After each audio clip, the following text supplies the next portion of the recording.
What is the farthest you would be willing to walk? 1 or 2 blocks? 1 mile, 10 miles? We used to be a nation that walked just about everywhere. But over time, we have transitioned into a society that is heavily reliant on automobiles. We used to be a church filled with people who walked with God. But what are we today? Can a Christian have a private fellowship with God apart from others? Can we remain true Christians while ignoring other Christians? Today, we will be looking at the book of 1 John chapter 1, and we'll be talking about 3 conditions that provide insight into a Christian's walk with Jesus. They are the prerequisites for fellowship with God and with man. The first condition that we must meet is to walk in the light. John talks about it in verses 5 through 7 when he writes a letter to the early Christians, where there was a real fear of darkness, and evil was associated with it. When night came, men slept or watched in anxiety and fear of the dark. John tells them that God is more than just light. He tells them that there is no darkness or evil in Jesus. He says, "You claim to be sons of God, and light has enlightened you. But does your actions show this?"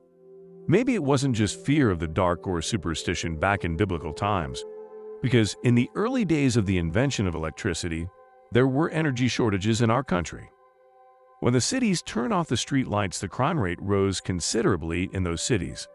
In order to bring the crime rate down, it was necessary for city officials to keep the street lights on, regardless of an energy shortage.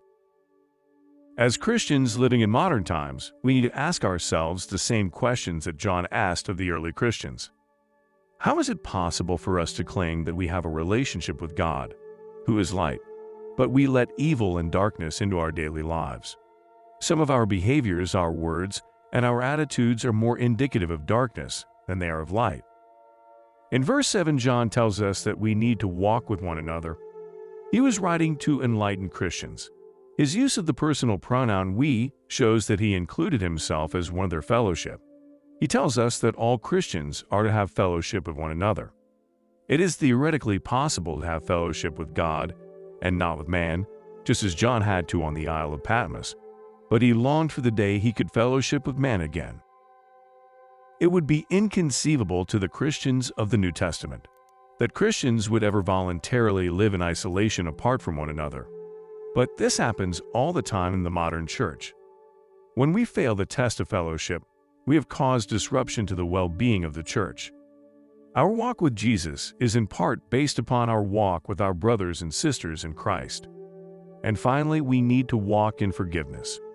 In verses 8 through 10, John tells those early Christians that God is a forgiving God, but in order to be forgiven by God, the Christian must confess his sins. Before he can confess them, he must first admit to them. To refuse to admit his or her sins makes God out to be a liar. A pastor by the name of Charles Spurgeon used to tell his congregation this story. A duke once boarded a galley ship. As he passed the crew of prisoners, he asked several of them what their offenses were.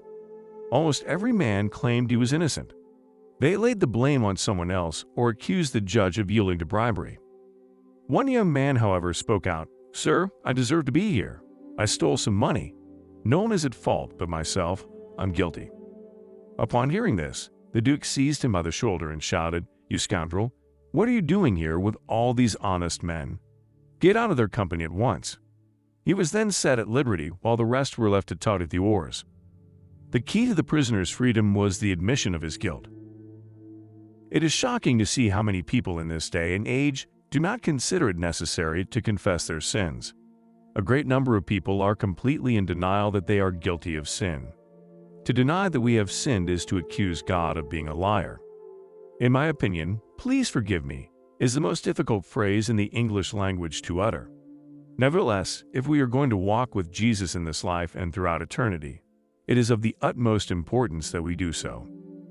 Bible scriptures referenced in today's video are 1 John chapter 1 verses 5 through 10. Brothers and sisters, as always you are in my prayers, and I ask that you keep me in yours. If you're new to the channel, please like and subscribe and ring that bell so you will not miss a single video.